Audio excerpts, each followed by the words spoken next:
ఓం శ్రీ కృష్ణ జగద్గురు పరబ్రహ్మణే నమః. ఓం నమో శ్రీ వేదవ్యాసాయ నమః. ఓం మద్గురు శ్రీ పూర్ణానంద స్వామినే నమః. ఓం శుక్లాం భరధరం విష్ణుం శశివర్ణం చతుర్భుజం ప్రసన్నవదనం ధ్యాయేత్ సర్వవిఘ్నోపశాంతయే.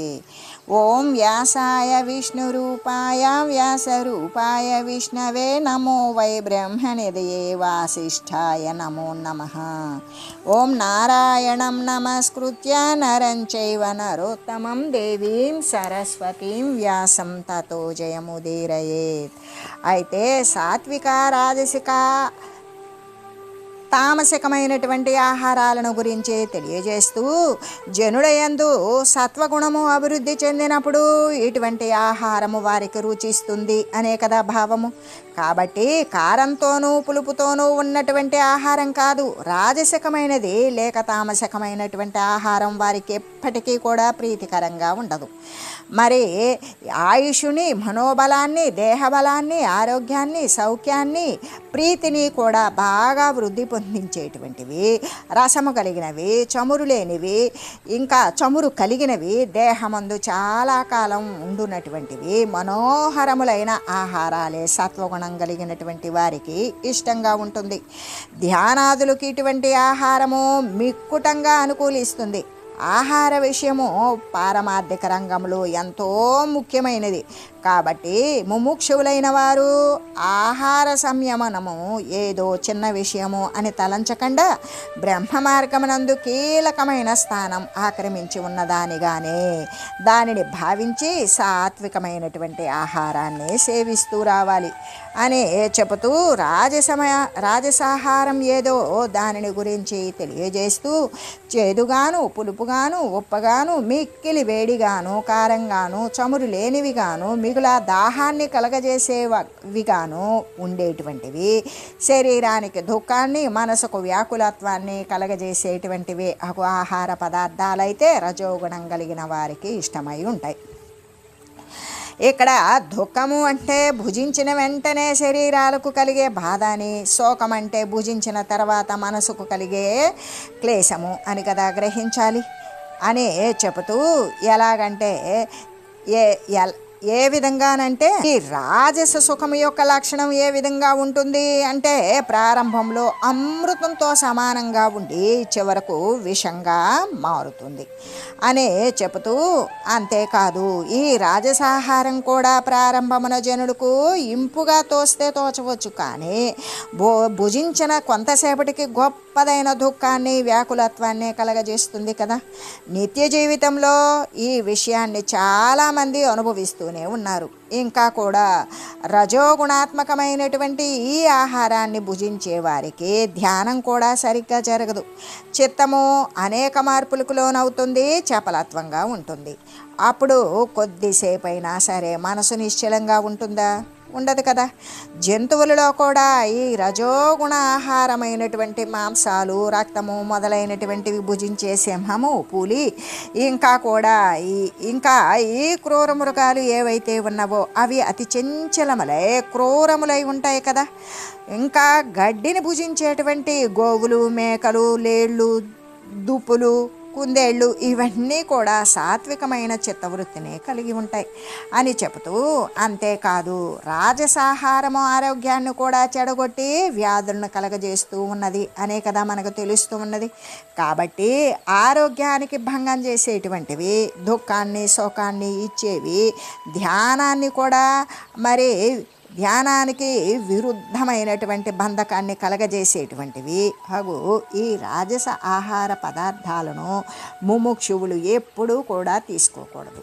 అటువంటి ఆహారంపై ఎప్పుడైనా ఇష్టం కలిగినట్లయితే తన యందు ఇంకా రజోగుణము ఏ కోసమందో ఉన్నది అని నిశ్చయించుకొని దానిని పరిశీలించుకొని దానిని తీసివేయడం కోసమే ప్రయత్నించాలి అని చెబుతూ, అయితే తామసమైనటువంటి ఆహారాన్ని గురించి తెలియజేస్తూ, వండిన తర్వాత ఒక జాము దాటిపోయినది లేదా బాగా ఉడకనటువంటిది, సారము నశించిపోయినది, చెడు వాసన వచ్చేటువంటిది, పాచిపోయి నీరు గారేది, వండిన తర్వాత ఒక రాత్రి గడిచిపోయినది, ఒకరు తినగా మిగిలిపోయినది, అంటే ఎంగిలి చేసింది, అశుద్ధంగా ఉన్నది, భగవంతునికి ఏమాత్రము నివేదించకుండా ఉండేది ఏ ఆహారం అయితే ఉంటుందో అదే కదా తమో గుణం కలిగిన వారికి ఇష్టమై ఉంటుంది. ఆరోగ్య శాస్త్ర ప్రకారం కూడా ఇటువంటి తామసాహారము రాజసాహారము రెండూ కూడా నిషిద్ధాలే అవుతాయి. సారము నశించి పాచిపోయినటువంటి పదార్థాన్ని గనక తిన్నట్లయితే మలినమైనటువంటి ఆహార పదార్థాల యొక్క అణువులు ఏమవుతాయంటే శరీరంలో లోపలికి వెళ్ళి రక్తాన్ని చెడగొట్టి అనారోగ్యాన్ని కలగజేస్తాయి. అంత మాత్రమే కాదు, వాని యొక్క సూక్ష్మమైనటువంటి అంశాలు మనసులో ప్రవేశిస్తాయి, అక్కడ కూడా మలినాన్ని చేస్తాయి. కాబట్టి ముముక్షువులైనటువంటి వారు ఈ రాజసిక తామసికమైనటువంటి ఆహారాలను ఎప్పుడూ కూడా తీసుకోకూడదు కదా అని చెబుతూ, ఇంకా కూడా యజ్ఞాలను గురించి చెప్పబోతూ మొట్టమొదటి సాత్విక యజ్ఞం యొక్క లక్షణాలను గురించి వివరిస్తూ, అంటే ప్రతి ఒక్కడూ కూడా తాను చేసేటువంటి కార్యం శాస్త్రసమ్మతమైనదో కాదో బాగా విచారించుకోవాలి. శాస్త్ర విరుద్ధమైనటువంటి దానిని వదిలివేయాలి. శాస్త్రము ఆమోదించినటువంటి దానినే కదా గ్రహించాలి. కాబట్టి ఇంకా ఇది చేయదగినది అనే కర్తవ్య బుద్ధి దాని యందు లెస్సగా ఉంచుకొని చేసేటువంటి క్రియ యొక్క ఫలం పట్ల ఏ కోరిక లేకుండా దానిని ఆచరించాలి. అప్పుడు అది ఏమవుతుంది, సాత్విక కార్యమై చెన్నొందుతుంది. ఇక్కడ యజ్ఞము అని చెప్పబడినటువంటి దాని యొక్క అర్థం ఏమిటి అంటే, పశువులు వీటి యొక్క హింసలతో కూడుకొని, పశుబలులు మొదలైనటువంటి హింసలే కదా, అటువంటి వాటితో కూడినటువంటి యాగాలు అని కానే కాదు. భగవంతుని యొక్క ధ్యానము, పరులకు హితార్థం చేసేటువంటి ఉపకారము, దైవ సంబంధమైన కార్యాలు మొదలైనవన్నీ కూడా, లేక ఎటువంటి సత్కార్యమైనా సరే ఇది యజ్ఞము అనే చెప్పబడుతూ ఉన్నది. అయితే ప్రతి ఒక్కరూ కూడా తాము కార్యాన్ని ప్రారంభించడానికి ముందుగానే మనసును బాగా కుదుటపరుచుకోవాలి. సంశయాలకి, సందేహాలకి, అనుమానాలకి తావీయకూడదు. నిశ్చయమైన బుద్ధితో దానిని ప్రారంభించాలి అనే కదా తెలుస్తూ ఉన్నది. మనస్సును సమాధానపరచకుండా, నిశ్చలత్వాన్ని చేయకుండా ప్రారంభించేటువంటి ఏ కార్యం కూడా చక్కగా జరుగుతుందా? జరగదు కదా. కాబట్టి చేయబోయేటువంటి కార్యం యొక్క బాగోగులను బాగా నిర్ణయించుకొని శాస్త్రాలు మొదలైనటువంటివి వాటి ద్వారా మరి మిత్రులు ఇంకా సాధు మహనీయులు చెప్పేటువంటి మాటల ద్వారా నిశ్చయానికి రావాలి. మనసును స్థిరపరుచుకోవాలి. నిష్కామ బుద్ధితో, కోరిక లేకుండా ఉండేటువంటి ఆసక్తిని వదిలివేసినటువంటి బుద్ధితో అటువంటి శాస్త్రము ఆమోదించిన సమస్త కార్యాలు కూడా ఆచరించినట్లయితే అద్భుతమైన ఫలితాలే ఇస్తుంది. అదే కదా సాత్విక కార్యము, సాత్విక యజ్ఞము అవుతూ ఉన్నది అని చెబుతూ, సాత్విక యజ్ఞము అంటే శాస్త్రోక్తమైనది, ఫలాపేక్ష లేకుండా చేసేటువంటిది, ఇది చేయదగినది అనే మనసును సమాధానపరుచుకొని మనుజుని చేత ఆచరింపబడేటువంటి ఏ కార్యం ఏదైతే ఉంటుందో అదే కదా సాత్విక యజ్ఞము అని చెప్పబడుతూ ఉన్నది. రాజస యజ్ఞాన్ని గురించి తెలియజేస్తూ, అభిసందాయుతు ఫలం దంభార్థమపి చైవయత్ ఇజ్యతే భరత శ్రేష్ఠ తం యజ్ఞం విద్ధి రాజసం. కాబట్టి ఓ అర్జున, భరత వంశశ్రేష్ఠుడవగు ఓ అర్జున, ఫలాన్ని కోరి డంబం కోసం చేయబడేటువంటి యజ్ఞాన్ని రాజసమైనటువంటి దానిగా నీవు తెలుసుకో. అంటే ఫలాన్ని కోరి చేయబడేటువంటి కర్మ చేత చిత్తము ఎప్పటికీ కూడా శుద్ధత్వాన్ని పొందదు. అంటే చిత్తశుద్ధి ఎన్నటికీ కలగదు, కలగనేరదు. చిత్తము శుద్ధం కాలేదనుకో ఆత్మతత్వము అనేది ప్రకాశిస్తుందా? భగవత్తత్వం అనుభూతి అవుతుందా? కాదు. కాబట్టి అటువంటి ఫలాభిసంధి యుక్తమైనటువంటి కర్మ ఏదైతే ఉంటుందో అదే కదా రాజసము. రాజస కర్మ అని చెప్పబడుతూ ఉన్నది. అటువంటి రాజస కర్మనే వదిలివేయాలి అనే చెప్పబడుతూ ఉన్నది. ఇంకా కూడా కేవలము పేరు ప్రఖ్యాతుల కోసము, వేషం కోసము, డంబం కోసము చేయబడేటువంటి కార్యం కూడా రాజసమే అని కదా ఇక్కడ చెప్పబడింది. కాబట్టి అటువంటి వాటిని ఎవ్వరూ కూడా ఆశ్రయించకూడదు. డంబం కోసం, ఫలాన్ని కోరుతూ డంబం కోసం పరులు గుర్తించాలి అని చేసేటువంటి దర్పంతో చేసేటువంటిది రాజసమైనది అని కదా తెలియాలి. అంటే దీని సందర్భంగానే దర్పానికి తగినటువంటి శాస్తి ఏమిటి అనే దానిని గురించి మనం ఒక ఉపమానాన్ని తెలియజేసుకుందాం. ఒకానొక దేశాన్ని ఒక రాజు పరిపాలిస్తూ ఉన్నాడు. తాను ఒక గొప్ప రాజు అని, దేశ ప్రజలందరికీ కూడా ఏకఛత్రాధిపతిని అని, తనను మించిన వారు ఎవ్వరూ లేరని, తన ఆజ్ఞ సుగ్రీవాజ్ఞలాగా చెల్లుబడి అవుతున్నదని, ప్రజలందరూ కూడా తనకు బానిసలని, అందరూ కూడా తన చెప్పు చేతులలో మెలుగుచూ ఉన్నారని భావిస్తూ కన్ను మిన్ను తెలియకుండా ప్రవర్తిస్తూ ఉన్నాడు ఆ రాజు. అంటే ఆయన యొక్క డంబము ఎలా ఉన్నది అంటే మూర్తీభవించినటువంటి దర్పమ అన్నట్లుగా లోకులకు అతడు తోస్తూ ఉన్నాడు. తన యొక్క చండ ప్రచండ శాసనాలను అమలుపరుస్తూ ఉన్నాడు. శాసనాన్ని అతిక్రమించినటువంటి వారికి దండిస్తూ ఉన్నాడు. నిర్దాక్షిణ్యంగా హింసిస్తూ ఉన్నాడు. హిరణ్యాక్షుడులాగానే వ్యవహారం చేస్తూ ఉన్నాడు. అతని పరిపాలన పట్ల ప్రజలు తీవ్రమైన అసంతృప్తి కలిగి ఉన్నారు. ఇలా ఉండగా ఒకనాడు అతడు తన దేశంలో ఉన్నటువంటి పండితులందరినీ పిలిపించాడు. ఏమంటున్నాడంటే, ఓ పండితోత్తములారా, మీరందరూ కలిసి నాపై ఒక మహాభారతాన్ని వ్రాయాలి. 6 మాసాలు గడువిస్తున్నాను. ఈ 6 మాసాలు కూడా మీ పోషణకు, మీ కుటుంబ పోషణకు నేనే చక్కని ఏర్పాట్లను చేస్తాను. మీరేమీ కూడా బాధపడని అవసరం లేదు. ఒకవేళ 6 నెలలు అయిన తర్వాత నేను చెప్పినటువంటి ఈ కార్యాన్ని, అంటే నాపై భారతాన్ని వ్రాయటం అనేటువంటిది మీరు పూర్తి చేయలేదనుకో, నా దేశం నుండి మీ అందరినీ కుటుంబ సమేతంగా బహిష్కరిస్తాను అని చెప్పాడు. ఈ మాటను బాగా జ్ఞాపకం ఉంచుకొని నేను చెప్పిన పని చేయండి అని గద్దించి పలికాడు. ఆ మాటలను, రాజుగారి మాటలను విని పండితవర్యులంతా కూడా భయంతో కిక్కురు మనకుండా ఆశ్చర్యంతో కూడి భయముతో కూడుకొని వెళ్ళిపోయారు. రాజు యొక్క దర్పానికి వారంతా కూడా ఆశ్చర్యచకితులయ్యారు. ఏమి చేయడానికి కూడా వారికి తోచడం లేదు. ఒక వ్యక్తి మీద భారతం రాయడం ఎట్లా? అది సాధ్యపడిన విషయంగా, కానీ రాజాజ్ఞ కాబట్టి వ్రాసి తీరాల్సిందే కదా. అదే వ్రాయకపోతే ఇంకా సామానులు గంపనెత్తిన పెట్టుకొని ఊరు వదిలిపోవలసిందే. ఇటువంటి విపత్కరమైన కష్ట పరిస్థితిని ఎదుర్కోవలసి వచ్చినటువంటి ఆ పండితులంతా కూడా ఒకచోట సమావేశమయ్యారు. తమలో తాము ఈ విషయాన్ని గురించి ఒకరితో ఒకరు తర్కించుకోసాగారు. చివరకు ఒక వ్యక్తిపై మహాభారతం రాయడం అనే సాధ్యమైనటువంటి పని కాదని ఏకాగ్రంగా తీర్మానించుకొని వారి వారి ఇళ్లకు వెళ్ళిపోయారు. అలా ఒక వ్యక్తి మీద మహాభారతాన్ని ఎవరైనా రాయగలరా? రాయలేరు కదా.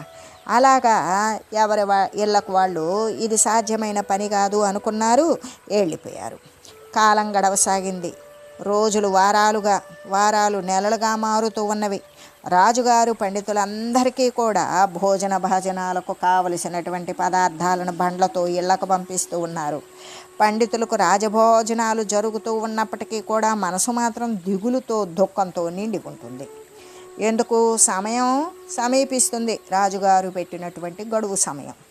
అలా దగ్గరకు వచ్చే కొద్దీ వారి యొక్క చిత్తములు నానా విధాలుగా పరిభ్రమణాన్ని పొందుతూ ఉన్నాయి.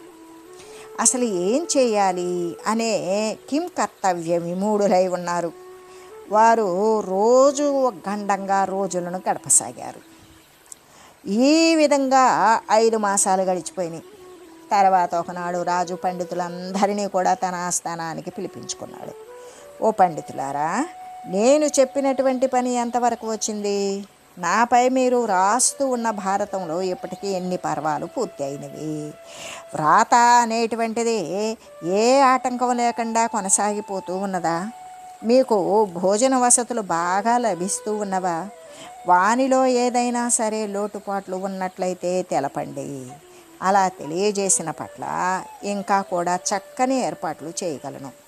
గడువు ఇంకా కూడా 10 రోజులు మాత్రమే ఉన్నది కాబట్టి పని చురుకుగా జరిగేటట్లుగా చూడండి అని పలికాడు. ఆ మాటల్ని వినగానే పండితుడు ఇంకా ఒక వయోవృద్ధుడు అన్నమాట. అంటే శారీరకంగా ఎంతో పెద్దవాడు, ఇంకా కూడా జ్ఞానంలో కూడా పెద్దవాడు. ఆయన వయోవృద్ధుడు, జ్ఞానవృద్ధుడు ఆయన ఆయన రాజుగారితో ఇలా విన్నవించుకున్నాడు. ఏమని? ఓ మహారాజా, మీ ఆజ్ఞను శిరసావహించడం కోసం మేము సర్వసన్నద్ధులమై ఉండి ఒక శుభముహూర్తమునందు అందరం కలము కాగితాన్ని తీసుకొని శ్రీకారం చుట్టాం. కానీ వెంటనే మాకొక ధర్మ సందేహం ఎదురైంది. భారతంలో పంచపాండవులు రాజ్యాన్ని వదిలి 12 సంవత్సరాలు అడవులలో ఉండవలసి వచ్చింది. మరి దేవరవారు రాజ్యాన్ని వదలడానికి సిద్ధంగా ఉన్నారో లేదో అని, ఒకవేళ సిద్ధంగా ఉన్నట్లయితే ఎన్ని సంవత్సరాలు అరణ్యంలో ఉండదలంచారో అని మాకు సంశయాలు ఉదయించినవి. మనస్సు కూడా తికమక చెందుతోంది. ఇక రాయడం అనేటువంటిది ఆపివేశాం. మీతో ఆ విషయాలు సంప్రదించాలి అని తలంచుచూ ఉండగా అనుకోకుండా మీరే మాకు కబురు చేశారు. కాబట్టి ఓ రాజా, మా సంశయాలను తీర్చండి. రాజ్యాన్ని ఎప్పుడు వదిలి వెళతారో, ఏ అరణ్యానికి పోదలంచారో, అక్కడ ఎన్నాళ్ళు ఉండదలంచారో వెంటనే తెలపండి అని ఆ జ్ఞానముతో ఉన్నటువంటి వయస్సులో పెద్దవాడైన పండితుడు అడిగాడు. ఆ పండితోత్తముని యొక్క ఆ మాటలను వినగానే రాజు స్తంభించిపోయాడు. ఏమి సమాధానం ఇవ్వాలో కూడా తోచలేదు. అట్లా అయినట్లయితే ఓ పండితులారా, నాపై భారతము అనేది రాయన అవసరం లేదు, వెళ్ళిపోండి అని చెప్పేశాడు. పండితులంతా కూడా వారి వారి ఎండ్లకు వెళ్ళిపోయారు. వాళ్ళకి గండం గడిచింది. ఆనందంతో సంతోషంతో ఉన్నారు. అంటే అంతా కూడా అది భగవంతుని యొక్క కృపే అని తలంచారు, సంతుష్టాంతరంగులయ్యారు. అంటే ఇక్కడ డంబము దర్పము అనేది పనికొస్తుందా? ఎందుకు? అది మహాదుర్గుణం కదా. తనను మించిన వారు లేరు అని అనుకొని అహంకరించి ప్రవర్తించడం అనేటువంటిది మంచిదా? కాదు కదా. ఎందుకంటే దంభము దర్పము అనేవి కలిగి కన్ను మిన్ను తెలియకుండా ప్రవర్తించిన వారి ఎందరో పతనమైపోయినట్లుగా చరిత్ర మనకి సాక్ష్యాలే ఇస్తూ ఉన్నది కదా. అంటే ఈ డంబము దర్పము అనే దుర్గుణాలను ఎవ్వరూ కూడా ధరికి చేర్చుకోకూడదు. అసుర సంపదను, తనకు లేనటువంటి దర్పాన్ని తను కొని తెచ్చుకొని తన దగ్గర పెట్టుకోకూడదు. అదంతా కూడా ఆసురీ సంపదే కదా. అటువంటి అసుర సంపదను పారద్రోలాలి, పవిత్రమైనటువంటి జీవితాన్నే గడపాలి. అదే కదా శాంతికి సుఖానికి కూడా మార్గం వేస్తుంది అని చెబుతూ, తనకు లేనటువంటి గొప్పదనాన్ని తానే ఆపాదించుకొని అవతల వాళ్ళ మీద వృద్ధి చేసేటువంటిది ఫలితాన్ని కోరి చేయబడే కర్మ చేత ఈ చిత్తశుద్ధి అనేది ఎప్పటికైనా కలుగుతున్నదా? కలగదు కదా. కాబట్టి ఈ రాజసమైనటువంటి యజ్ఞం కూడా ఎలా ఉండాలి, ఎటువంటిది అంటే అభిలాషతోటి, ఎటువంటిది ఫలాన్ని కోరేదే ఉంటుంది. డంబం కొరకు దర్పాన్ని ఆశించే చేసేటువంటి యజ్ఞము అని చెబుతూ, అది ఎలాగంటే అది రాజస యజ్ఞము, దాన్ని వదిలివేయాలి. తామస యజ్ఞాన్ని గురించి తెలియజేస్తూ, విధిహీనమసృష్టానం మంత్రహీనమదక్షిణం శ్రద్ధావిరహితం యజ్ఞం తామసం పరిచక్షతే. విద్యుక్తము కానటువంటిది, అన్నదానము లేనటువంటిది, మంత్రరహితమైనది, దక్షిణ లేనిది, శ్రద్ధ భక్తిగా లేనటువంటి యజ్ఞము తామస యజ్ఞము అని కదా చెప్పబడుతూ ఉన్నది అని చెబుతూ, ఎలాగంటే అన్నదానము అనేటువంటిది అనుష్ఠాన వేదాంతం యొక్క ఒకానొక స్వరూపము అసృష్టాన్నం అని చెప్పబడింది. అసృష్టాన్నం అంటే అన్నదానము లేనటువంటిది అని కదా చెప్పబడటం.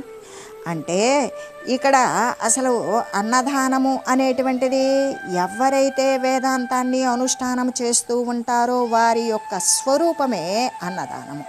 అటువంటిది లేకపోవడం, సర్వభూతముల యందు సర్వ ప్రాణికోట్ల యందు కూడా పరమాత్మ ఉన్నాడు అనేటువంటి సత్యాన్ని అనుభూతం చేసుకున్నటువంటి వాడు పరోపకారము అనేది తప్పకుండా చేస్తాడు.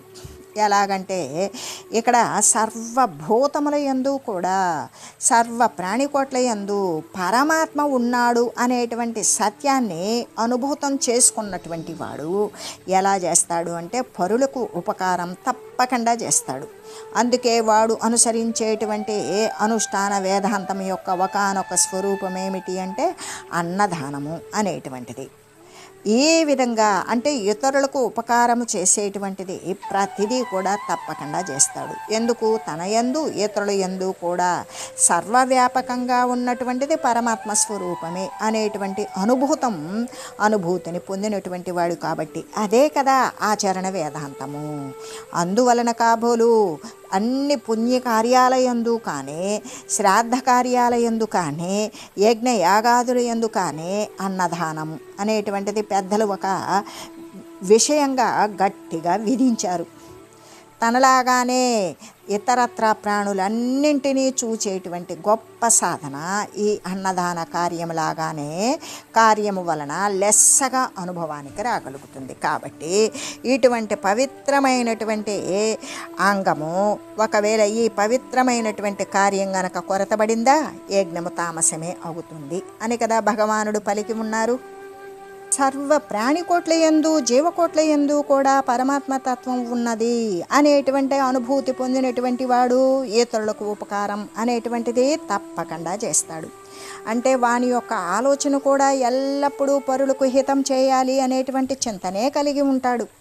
ఈ విషయంగానే మనకి గతంలో జరిగినటువంటి పూర్వం మహాదేవ గోవిందరానడే అనేటువంటి పేరు కలిగిన గొప్ప తత్వవేత్త ఉన్నాడు. అతని బోధలు సర్వజనులకి కూడా సమ్మతాలై ఉన్నవి, అత్యంత ప్రయోజనకరాలయ్యే ఉండడం చేత ప్రజలంతా కూడా అతనిని గురు సమానునిగా భావించారు. అతని బోధలను కార్యాన్వితం చేయడం కోసమే ప్రయత్నం చేసేవారు. ఏ సిద్ధాంతమైనా సరే ముందుగా ఆయన అనుష్ఠించి తర్వాత ఇతరులకు బోధించడం వల్ల అతని మాటలకి ఎంతో విలువ ఉండేది. ఆచరించి చెప్పడమే కదా అతని యొక్క ప్రత్యేకత. పవిత్రమైన హృదయము, దయార్ద్ర చిత్తము, నిరంతరం కూడా ఇతరులకి మంచి చేసేటువంటి చింతన కలిగి ఉండడం చేత ఎందరో అతనికి భక్తులుగా శిష్యులుగా చేరిపోయారు. తానున్నటువంటి ప్రదేశమందు పరిసర గ్రామాల యందు కూడా చాలా దూర ప్రాంతాల యందు కూడా అతనికి శిష్యకోటి ఏర్పడ్డారు. అతని శిష్యులలో ధనవంతులు ఉన్నారు, బీదవారు ఉన్నారు, విద్యావంతులు ఉన్నారు, విద్య లేని వారు కూడా ఉన్నారు. చాలా దూర ప్రాంతమున ఉన్నటువంటి ఒక ధనికుడైనటువంటి శిష్యునికి ఒక పెద్ద మామిడి తోట ఉంది. అందులో రకరకాలైన మామిడి తోటలో రకరకాలైన మామిడి రకాలు ఉన్నాయి. రకరకాలైన మామిడి చెట్లు ఉన్నాయి. పండ్లు బాగా పండిన తర్వాత ఆ సమయంలో గురుదేవునికి కొన్ని తీయని మామిడి పండ్లు పంపితే ఎంత బాగుంటుంది అనుకున్నాడు. గురువుగా సాక్షాత్తు పరబ్రహ్మ స్వరూపం కదా, మన తోటలో ఉన్న ఫలం ఒక్కటైనా సరే ఆయన యొక్క హృదయమున పడినట్లయితే అది ఎంతటి మహత్తరమైన పుణ్య విశేషము అని భావించాడు ఆ ధనికుడు. అలా తలంచిన ధనిక శిష్యుడు అత్యంత మధురములైన కొన్ని మామిడి పండ్లను కోయించాడు, ఒక గంపలో పెట్టించాడు, చక్కగా ప్యాకింగ్ చేశాడు, రైల్వే పార్సెల్ ద్వారా గురుదేవుడైన గోవిందరానడే గారికి పంపించాడు.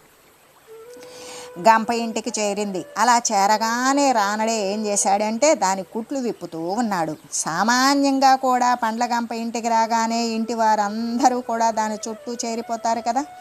అలాగే రానడే కుటుంబ సభ్యులెల్లరూ కూడా ఆ మధుర ఫలాలను చూడడానికి ఆరగించడానికి దగ్గరకు వచ్చి చేరారు. బుట్ట ఊడదీసిన వెంటనే రానడే అందులో ఒక పండుని తీశాడు. చాకుతో ఒక ముక్కను కోసాడు, నోట్లో వేసుకొని తక్కిన పండంతా కూడా చప్పున బొట్లో పడేశాడు. ఆ దృశ్యాన్ని చూస్తూ ఉన్న కుటుంబ సభ్యులందరూ ఆశ్చర్యచకితులయ్యారు. అతడు ఎందుకు ఆ విధంగా చేశాడో ఎవ్వరికీ అంతుబట్టలేదు. సందేహం నివృత్తి చేసుకునే నిమిత్తం ప్రక్కనున్న ఒకరు తెగించి వారిని ఇలా అడిగి వేశారు, ఏమండి, మామిడి పండు పుల్లగా ఉన్నదా ఏమిటి అని. అందుకతడు అంటే రానడే, లేదు, చాలా తీపిగా ఉన్నది, మామూలు తీపి కాదది, మహా తీపి, ఈ మధ్య అంత తీపి పండు నేను ఎప్పుడూ తినలేదు అని సమాధానం ఇచ్చాడు రానడే. వెంటనే ప్రక్కనున్న అతడు, అంత తీపిగా ఉన్నట్లయితే ఒక్క ముక్క మాత్రమే తిని మిగతా పండంతా బుట్టలో పడవేశారేంటి అని వెంటనే ప్రశ్నించాడు. దానికి సమాధానంగా గోవిందరానడే ఇలా చెప్తూ ఉన్నాడు, అతి మధురంగా ఉన్నది కాబట్టే దానిని నేను తినకుండా ఇతరులకు వదిలివేశాను. ఇతరులు ఆ మాధుర్యాన్ని గనక రుచి చూసి ఆనందపడ్డారనుకో, అదే కదా నాకు 10,000. వారి ఆనందమే కదా నా ఆనందం. ఇతరుల సుఖమే నా సుఖము. ఒకడు ఆనందపడ్డాడో అదే నాకు పరమతృప్తి. నేను తినిన ఫలము శాశ్వత పుణ్యతలాన్నే కలగజేస్తూ ఉంటుంది అని చెబుతూ రానడే యొక్క ఆ అద్భుతమైన బోధన విని ప్రక్కనున్నటువంటి వారంతా కూడా ఆ గోవిందరానడే గారి యొక్క స్వార్థాన్ని, త్యాగానికి, తన యొక్క స్వార్థ త్యాగానికి, పరోపకార నిరతికి, పరహితం అంటే ఇతరులకు మేలు చేయాలి అనే కోరికకు ఎంతో ఆనందపడిపోయారు. ఉదాత్త స్వభావాన్ని తాము కూడా తమ జీవితాల యందు ఆ విధంగా అనుకరణ చేస్తే ఎంతో మంచిది అని కదా భావించారు. అంటే ఇతరుల యొక్క మంచి కోసము పాటుపడాలి, అవతల వాళ్ళను ఉద్ధరించడం కోసం ప్రయత్నం చేయాలి. ఈ ఇతరుల యొక్క సుఖానికి తన సుఖంగా, తన యొక్క అంటే ఇతరుల యొక్క సుఖాన్నే తన సుఖంగా ఎంచుకోవాలి. చేతనైనంత వరకు కూడా ఇతరులకు ఉపకారం కలుగజేయడం కోసమే ప్రయత్నిస్తూ ఉండాలి. అంటే తన సుఖము కొంత తగ్గించుకొని అయినా సరే ప్రాణికోట్లకు సుఖాన్ని కలగజేయడం అనేదే కదా మహాత్ముల యొక్క స్వభావము. ఆచరణ వేదాంతము అంటే పరులకు సంబంధించినటువంటి ఉపకారము తప్పకుండా చేసేటువంటిదే కదా ఆచరణ వేదాంతము అని చెప్పడం. ఇది ఎవరు చేస్తారు అంటే సర్వ ప్రాణికోట్ల యందు కూడా పరమాత్మయే సర్వవ్యాపకమై ఉన్నాడు అని సత్యాన్ని అనుభూతి చెందినటువంటి వాడు మాత్రమే చేయగలుగుతాడు అని తెలియజేస్తూ, ఓం మంగళం పావన గీతామాత, జయ మంగళం భక్తజనావని బంధ విమోచనే, భవభయహారిణి భవ్యదాయిని మంగళం. ఓం మంగళం శ్రీ కురుక్షేత్ర రణక్షోణి విహారిణే, పార్థసారథి రూపాయ గీతాచార్యాయ మంగళం. ఓం మంగళం మహత్.